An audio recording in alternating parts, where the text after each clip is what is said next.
Hello दोस्तों, health medical knowledge में आप लोग को स्वागत है। आज बात करेंगे बार बार संक्रमण है और संक्रमण हो सकता है, इसके बारे में जानेंगे कि बार बार क्यों होता है। चलिए शुरू करते हैं।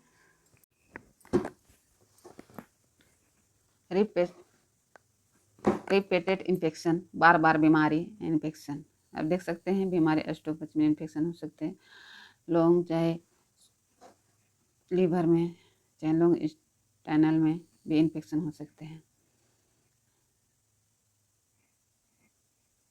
Infection occurring again and again in short duration, कम समय में बार बार होने वाले संक्रमण, यानी कम समय में बार बार होते रहते उसको संक्रमण भी कहते हैं।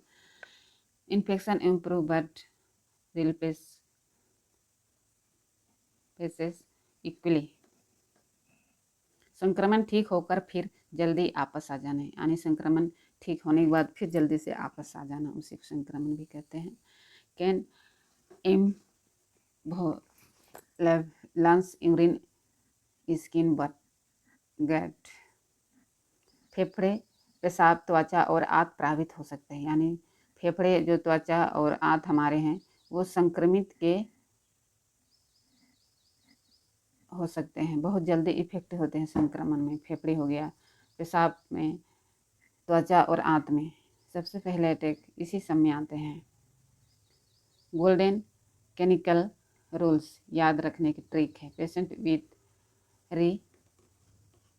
Recurrent cough and fever every month, ये मरीज को हर महीने खांसी बुखार आते रहती है, यानी बार बार पेशेंट को हर महीने खांसी और बुखार आते रहती है। Patient with repeated urine infection and burning urination, बार बार पेशाब में संक्रमण और जलन, यानी बार बार पेशाब में संक्रमण यानी इन्फेक्शन और जलन होते रहती है पेशेंट को। थिंक डायबिटीज, पुअर हाइगनेस, child with frequent cold and skin infection, बच्चे में बार बार सर्दी और त्वचा संक्रमण, यानी बच्चे को बार बार सर्दी जुकाम होते रहती है और त्वचा में संक्रमण जैसे खुजली है, रैसेस हो गया, ये सब बच्चे में देखने को मिलते हैं।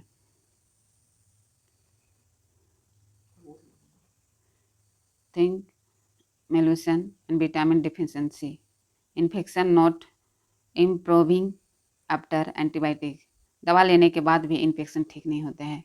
पेशेंट दवा एंटीबायोटिक लेते हैं फिर भी ठीक नहीं होते हैं। एंटीबायोटिक रेसिस्टेंस कॉज, सामान्य कारण, यानी लो इम्यूनिटी, कमजोर प्रतिरक्षा है, जैसे कमजोर प्रतिरक्षा उसको हो सकते हैं। पुअर डाइट, कमजोर की कमी के कारण हो सकते हैं। पुण्य पोषक तत्व कमी के कारण इन्फेक्शन होने का बहुत जल्दी चांसेस होता है। लॉस स्लीपिंग, नींद की कमी, एंड स्ट्रेस यानी मानसिक तनाव होने के कारण भी हो सकते हैं। विटामिन डिफिशिएंसी, विटामिन की कमी हो बॉडी में, उसके कारण भी संक्रमण होते हैं। हाइडनिंग डिजीज यानी छिपी हुई बीमारी, यानी छिपी हुई कोई बीमारी हो उसके कारण भी हो सकते हैं। डायबिटीज, मधुमेह और टीबी भी हो सकते हैं। HIV हो सकते हैं। खून की कमी हो सकते हैं। एनीमिया, पुअर हाइगनेस यानी खराब स्वच्छता, यानी खराब वातावरण के कारण भी, स्वच्छता के कारण नहीं रखने के कारण भी हो सकते हैं, जैसे हार्ट अटैक हुआ, स्किन एलर्जी हो गया, स्ट्रोक हो गया, एक्विट रेस्पिरेटरी इन्फेक्शन भी हो सकते हैं और पल्मोनरी डिजीज भी हो सकते हैं। ये सब जल्दी इन्फेक्शन होने के खतरा होते हैं। गंदे हाथ, यानी गंदे हाथ से भी डायरेक्टली हैंड्स, अनस वाटर यानी दूषित पानी, पुअर सैनिटेशन यानी गंदा वातावरण के कारण भी होते हैं। गलत अधूरा इलाज, यानी गलत अधूरा इलाज होने के कारण भी होते हैं। बीच में दवा छोड़ना, यानी पेशेंट अधूरा दवाई यूज करते हैं उसको छोड़, पूरा उसका कोर्स होते हैं वो पूरा नहीं करते हैं, यानी stopping medicine yearly. Self medicine, medicine खुद से दवा लेना, यानी खुद से पेशेंट दवाई लेने लगते हैं, उसके कारण से भी होते हैं। एंटीबायोटिक रेसिस्टेंस, त्वचा असर नहीं करती है, यानी दवा असर नहीं करती है। सिम्टम, लक्षण, अभी सिम्टम जानेंगे। लक्षण क्या, किस कारण लक्षण इसका दिखने को मिलते हैं।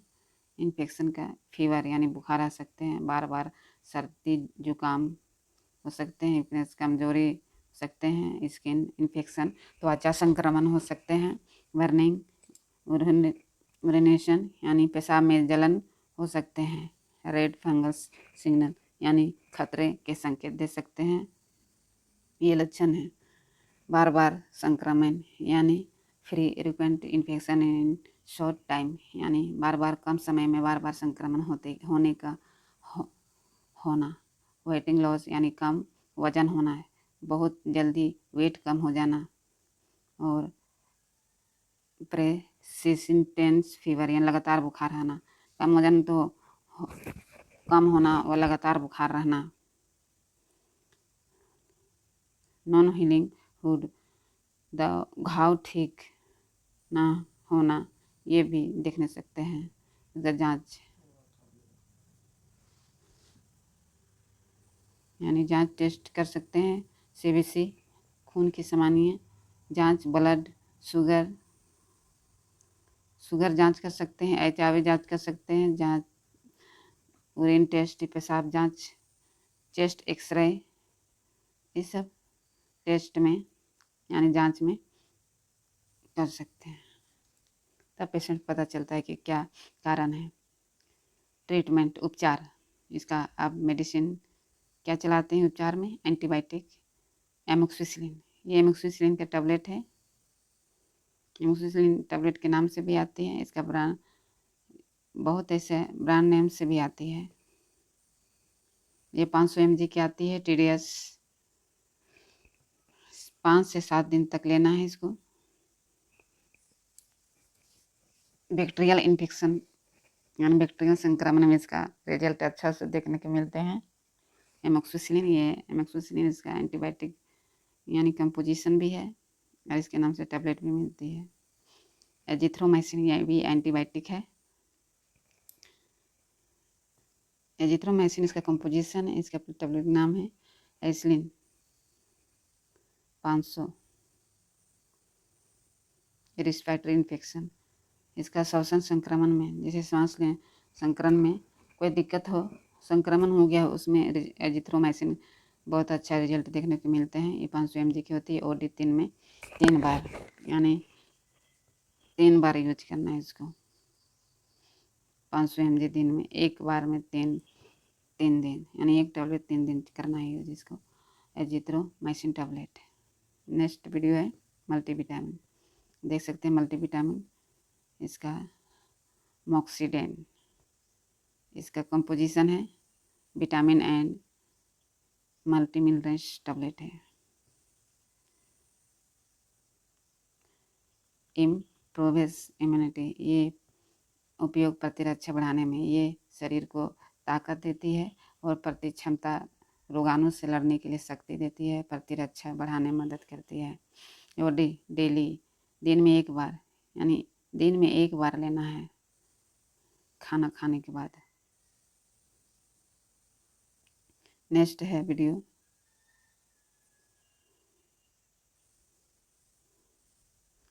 जिंक्लोड 50,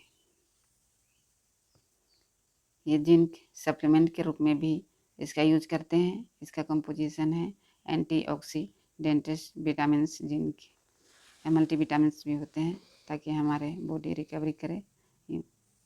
यूज है प्रोसेस इम्यूनिटी, ये उपयोग इम्यूनिटी को बढ़ाता है, हमारे शरीर में जो इम्यूनिटी होती है उसको बढ़ाता है जिंक। इसका डोज है 2 mg और 40 mg की आती है। इसको रोज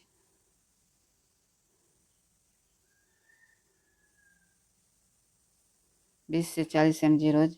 जिंक 10 टैबलेट 50 mg की आती है। इसको एक टैबलेट भी लेना है दिन भर में एक बार।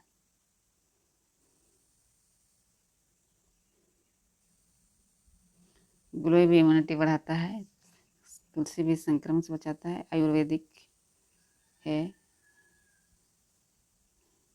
सोई सोई एक सिरप होता है आयुर्वेदिक से, इसको उसमें गिलोय की इम्यूनिटी रहता है और तुलसी का भी रहता है, जिससे संक्रमण से लड़ने की क्षमता को बढ़ाती है।